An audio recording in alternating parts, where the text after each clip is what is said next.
Ćao! Ajde, Majo, upalaj. Ovo je porodična kuća koja je sad pretvorena u vaš kao radni prostor, ali vaši roditelji su negde drugde sada.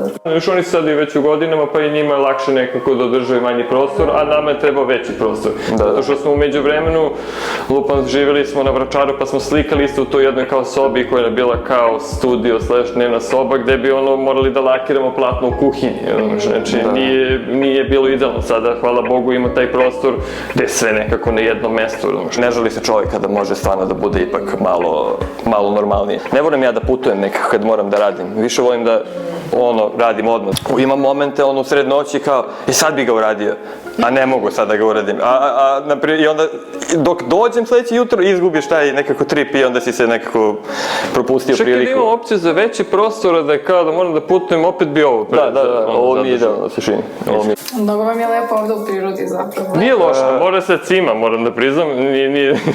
To su roditelji ranije radili, ali sad mi moramo se zezamo s tim i cool je imati dvorište, ali je dodatan posao. Mi smo prolazili kroz vaš Instagram i sve smo gledali, toliko ima toga, smo bukvalno bili bezumko, ne znamo ni odakle krenemo s ovim intervjuom. Dakle, krenuti, pa mislim... Pa i nama je neko čudno što to jeste ko nekoliko Da, više etapa. Mislim, u suštini, znaš, kad pogledaš stvari od ove tačke, razumeš? Mislim, crtali smo mi pre, evo, kao deca, ali neko grafiti je bila ta prva stvar koja kao, hoćemo ovim da se bavimo, da se to posle razvijelo i prešlo u umetnost itd. A kada si krenula da se baviti tim? Grafiti, pa to kraj osnovne škole, 8. razred, pa onda. U tom periodu je cijel taj street art moment bio veoma otvoren. Nije bilo toliko ljudi koji su se bavili time i bilo lako se neko kucaš na voz, kako bi se rekao. Mislim, to je bilo doba flikera, da kažeš. I tada, realno, ko klinac od 15-16 godina imaš priliku da napišeš poruku ili da ostaviš komentar nekome što je totalno negde sa druge strane sveta. Mislim, to skoro nam pomoglo da počnemo sve, zato što kroz to smo se povezali sa inostranim umetnicama. Iskoristili smo taj moment toga kad nije bilo toliko zasićeno da se, kako bi se rekao, infiltriraš i povežeš sa ljudima. 2018. ili možda malo pre, gde je to krenulo da se obličava. Tad sam počeo da polako gradim osjećaj da je to malo ozbiljnije nešto. Ovo je otprilike taj neki period, ja mislim. Ovo je u Johannesburgu, ovo je Holandija, Meksiko,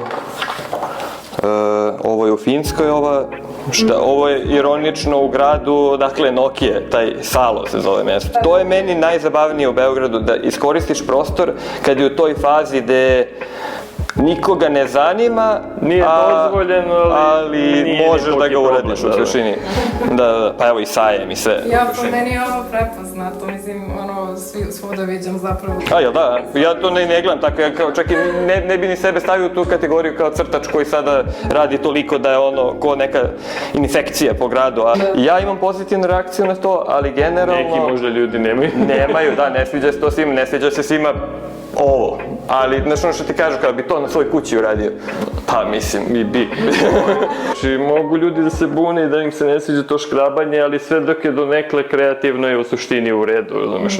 U zadnje vreme sam gledao gde ima i drugih delova grafita što nisu iz ove naše sfere gde lupam navijači i sve to. Oni se bore u tom škrabanju i međusobno mnogo više nego crtače grafita.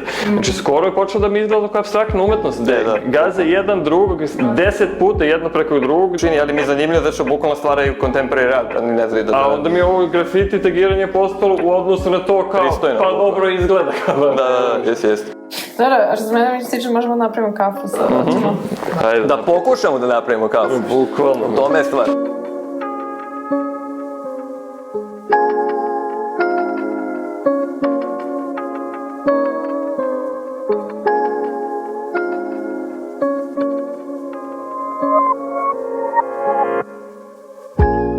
Ovo su platna na...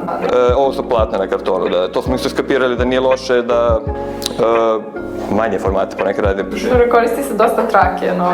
Ne, to je sve samo ispeglano ruku. Stvarno? Da. Ovo je trakom urađeno, samo ova tekstura ovdje. Da, sve je rukom urađeno. Ovo je sad, znači može više manjih ideja da se odradi i ne moraš tu toliku investiciju kao u veći format. A i logistički krene malo da bude problematično. I za slanje, i za stovarenje, i za sve živo, i za čak i ono da ga izlakiraš je već teže. To smo čak pričali skoro, bio sam kao očekivao da će više platne se nagomila kroz vreme, ali nije u suštini. I rešili smo se da ih hvala Bogu i prodamo, a i bavili smo se sigurno više muralima zadnjih par godina, nego kažem da smo slikali ne znam koliko. Meni je to trenutno zanimljivije nekako. Volim to mučenje, zato što nekako, bar to kada završiš si kao, ovo je stvarno uspeh sada i to je to. Naprimjer, ova slika ovde je jedna od ovih nekih žvrljotina iz ove sveske, sad samo da nađem. Gomilu nekih crteža koje mi skupljamo i onda ih ili primenimo posle ili ih kombinujemo u neđe. Imate ikad slike koje vam se ne prodaju, kao koje su vam toliko dobre da to... Pa ne, imam neke koje šteknemo za sebe, u suštini nije da nije. Mislim, ta jedna je to kod roditelja i tako, ili čak i dam, na primjer, nekim prijateljima ponekad. Ali uglavnom nisam toliko vezan za radove, uvijek mi je drago i da ode i da neko je uzme i da je okači kući svoj i to je to. Nekako ceo onda proces slike se ne mora da bude ono kao, ako nema osoba da da tu fiksnu cenu, nema šanse i to će sad tu da sakuplja prašinu za ove. Ili kao baš sam se vezao za tu sliku, nema šanse, sve dok karijera ima neki dobar tempo da to funkcioniše i ono duševno i financijski, to je to. Ne mora da niti bude previše visoko, ali naravno ne želiš ni da ide previše visoko. Da. Jeste. Oni vas zovu redovno da kao slikate murale ili vi to radite preko aplikacije? Pa iskreno 50-50. Više se svodi da ko će te pozove, pozvaćete i to je to. Znaš, možeš ti da se prijavljaš na open callu i možda pišeš mailove, treba se cimati za to. U suštini pomogao nam je graffiti networking za to, zato što to ti odeš bukvalno, zablejiš slikom, nacrtaš zid i ono prođe par godina i eto, slučajno taj organizuje festival.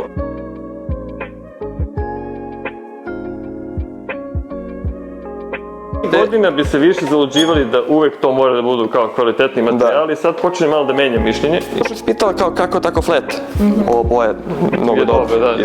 Što je, imaš različite neke gustine krila, te koji su tečni, a imaju više pigmenta u sebi, naravno će da lakše nekako gazi. Imate omiljeni brand za spray? Pa mislim, mi sarađujemo s ovim brendom i da u suštini da nam ne daju te boje, kupio bi ga sve jedno, zato što taj Montana Kent meni je najbolji. Imamo sponzorstvo, ali zašto živiš u Srbiji, ne možeš da imaš sponzorstvo, naravno. I onda je to bio problem kroz godine. Kako dobijeti boje za džabe, a da budu džabe. Ali čudno kad imaš sponzorstvo i dalje se štekaš za boje, zato što ne znaš kada ćeš sledeći put da ih rešiš i opet si u toj nekako nezgodnoj situaciji.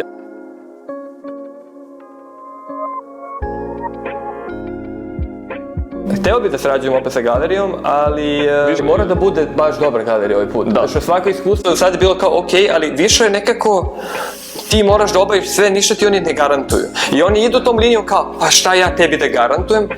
Pa ne moraš. Financijski balansirati umetnost i karijeru nije lako i lično se nama pokazalo da mora da se varira. Mora da se uradi mural, mora da se uradi slike, mora da se uradi print, mora da se uradi kolaboracija sa nekim brendom, zato što tako uvek dopunješ kada ne idu slike, idu murali, ako ne idu murali, idu slike, ako ne ide jedno i drugo, onda radi neku kolaboraciju sa brendom i onda se trudiš da sve te rupe nekako popunjavaš. Mislim, opet kažeš ti to zvuči isto stereotipično, ali bitan je ceo taj proces, na kraju dana nije samo bitan taj kao šta je kraj na svega ovog, nego šta smo sve uradili kroz taj proces. Da li je loš ili dobro bilo. Da. Do what makes you happy. Pa da, otprilike.